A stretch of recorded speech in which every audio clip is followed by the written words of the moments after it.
Good morning, I'm Adam Sexton. Not everyone loves politics, but there is a bill this session at the State House that seems to get everybody talking. HB 649 would end the requirement for state motor vehicle inspections. It passed the House in March on a very strong bipartisan vote and is now in committee in the state Senate. This morning we have two lawmakers here to discuss the issue, Deputy Speaker Stephen Smith of Charlestown and Representative Seth Miller of Dover. Gentlemen, thank you both for being here. Thanks for having us. So, Mr. Deputy Speaker, let's start with you first. You have had different positions on this issue. You've been working on it a long time. You kind of finally reached your boiling point this year and said, okay, let's just pass this thing. Explain why you got behind this time. I mean, it's got to be the most hated law in the land, right? And we have this arcane requirement that everything happens in your birth month. So happy birthday. Now go give your town clerk $100, $200 to register your car, and now you got 10 days to find out if you have another big bill that you didn't know about.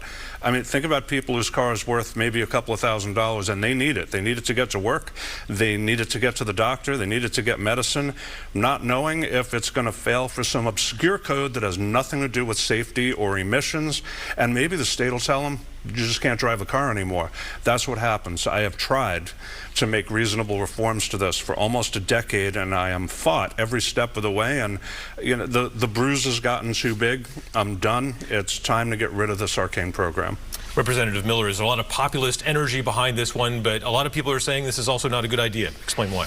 I'm not sure not a good idea, I'd go that far, but there are some challenges with it. I think the biggest thing that we've seen when dealing with this in the committee was a concern about how our federal highway funding comes in. And we do have the safety side of things is part of the inspections, but it was based out of an emissions test. And we have an agreement with the EPA that says we will do these emissions tests at the federal level. And if we become out of compliance with the EPA, we put potentially our federal DOT funding at risk. And so my main concern with how it's set up is putting that money at risk, being renegotiating a deal, essentially, or reneging on a deal that we set with the federal government. Beyond that, I tend to agree with the Deputy Speaker. There's a ton of problems with this program, and I would be very happy to see it go away. I think we have a slightly different approach on how we want to get there. Yeah, explain on the affordability aspect. There are obviously a lot of consumers out there who are looking at this and their bills are going up and up, and this is one thing that might, you know. And we'll see if spare parts become even more expensive over the next several months because a lot of them are imported. So even additional potential challenges there. But yes, this is a regressive tax in many ways, and especially because it's one that, like the Deputy Speaker said, it's a surprise. You show up and you don't know, am I going to get a sticker? I'm going to get $50 because I need new windshield wipers, or is it going to be, you know, $500 or $1,500 because there's something else, you know, under the belly that's got to get resolved? That's a real challenge for everybody in the state. Yeah, it really is a relief when you get in there and it's just the state inspection and you pass all the way through. You know, Mr. Deputy Speaker, we had a lot in the Senate hearing. A lot of repair shops came out and said, hey, we can tell you X number of stories about the time that we've, you know, saved people from a wheel coming off or something like that. How do you respond to that safety argument that, you know, that they're doing work that will save lives down the road? Has anybody considered maybe they're not bothering to get the cars checked because they're required to once a year? I drive a lot of miles every week, and I don't want to die, and I don't want to kill you. So I go to Blair Auto in Charlestown. I've known these guys for 30 years. They know my cars because they're the ones that get under them all the time. They tell me if something needs to be fixed, and more importantly, they don't tell me about something that doesn't need to be fixed. I think people are going to fix their cars, especially the ones that we're beating up on, the cheap cars, the beaters, if you will. They know that they could have problems, and they still need that, and they can't afford to buy a new car. They're going to take care of them. I mean, if a wheel's coming off, okay, you feel that. It's going to happen. And honestly, if somebody rolls in and doesn't care, the inspection program doesn't fix that. They're still going to do it. I even tried to get us to a point where the safety argument is car has to be seen once a year. Fair enough, let's do that, because we don't right now. If you buy a car today that was inspected 5 days ago, you have to go get it inspected again. That's stupid. Well, that got fought tooth and nail. And why? There's no safety argument for it. So we hear about all this stuff, that's fine, but how about the cars that are brought in on the people's own volition to get the things fixed? I believe it'll still happen. I do it, and I'm not a wealthy guy. The Attorney General came forward this last week from the Consumer Protection Division and said, they pointed out that it looks to them like in this bill that the idea is that they pointed out New Hampshire is one of the few states that allows people to sell an unsafe motor vehicle as long as the seller makes certain disclosures to the buyer. And the AG's office was saying it appears that this bill actually reverses that and puts the onus on the buyer of the car to find out that it's unsafe. Is that really the right thing to do? That I haven't heard that argument, but I've also seen a lot of bills of sale that say as is, as shown. So I'm not sure that's entirely accurate. What are your thoughts on that, Representative Miller?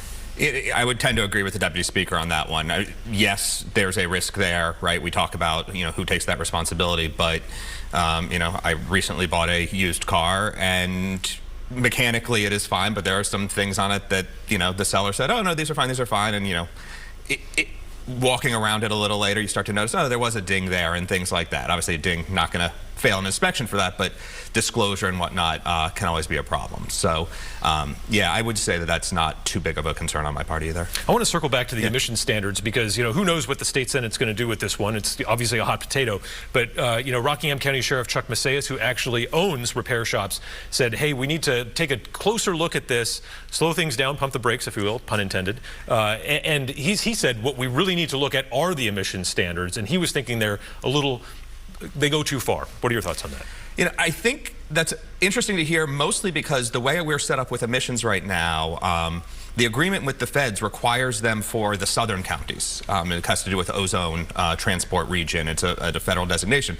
We struck this deal with the feds that said, instead of doing a detailed inspection for all the cars in the south and nothing in the north, we'll do a mid-range inspection. That's why we use the onboard computer instead of plugging something into the tailpipe, but we'll do it for everybody. And so that was the compromise we struck with the feds, and they seem to agree that that would get us enough data in enough different places to get there. So, I would tend to disagree with the idea that we're in a position where we're not doing enough or in a bad place on that emissions test. And again, I think, if we get to the point that the EPA somehow says, never mind, then never mind. And Mr. Deputy Speaker, do you think that that might be a possible outcome of this, that we see some changes there, maybe in coordination with the Trump administration? I'd be happy if the program obeyed state law and restricted the OBD test to emissions, because right now it doesn't. They've exceeded the statutory authority, and there's no recourse for that. I had the situation. I had a Jeep Liberty. It was failing for a clutch code. First of all, fun fact, it was an automatic. But anyway, the transmission worked fine. We tested it on and off road. But because vehicles now have transmission codes, but there's no transmission light, it sends everything into the same MIL circuit, and they'll fail your vehicle. It has nothing to do with emissions, and I still had to get a waiver to be able to drive the vehicle. So, yeah, we should look at the emission standards, but a good reform right now would be to require the program to only fail vehicles for emissions problems. And we've heard some argument about loss of revenue to cities and towns. I mean, the registration is still intact, I would say. But yeah, what do you say to that argument of people saying, well, the towns and cities are going to lose out here? I have old cars. I spend a lot of money maintaining them. The $50 that I give them every year is a minuscule portion of the revenue they get from me. Right. What are your thoughts on that, Representative? Yeah, even if there are revenue hits to the cities or to some of these small businesses, I think suggesting that that should be borne by the populace in general is an inappropriate way to make that happen. Right. And I want to get back to one thing on the actual inspection. You had an interesting point, Representative Smith, about cosmetic rust. Some of the repair shops have said, hey, with these new frames, that's an indicator sometimes it can be weakened. But you made the point, everyone should have the right to drive an ugly car. I did. And I received so much pushback on that, just getting the rules updated. We went around them, and we're actually successful at putting it in statute. So the rules don't matter because it's the law. And I didn't use anything crazy or extreme. I actually lifted the language straight from Pennsylvania DOT. So if you have a little hole in your front fender, nobody cares. If you have a hole that's letting exhaust gas into the vehicle, yes, we care. If something's falling off of the vehicle, yes, we care. The whole sharp edges thing, you can't have points sticking out, fine. If it's cosmetic, whack it in with a hammer and cover it up. But yeah, so we actually did get a common sense. That's the only one I was successful on. Right. You think this is going to happen? I mean, past the House, it's going to be a heavy lift. Are we going to see any change here for consumers? I expect that it will pass through the Senate and get signed. That's where I would bet. All right, Deputy Speaker. If we're just listening to the people, it ought to pass. We are their representatives.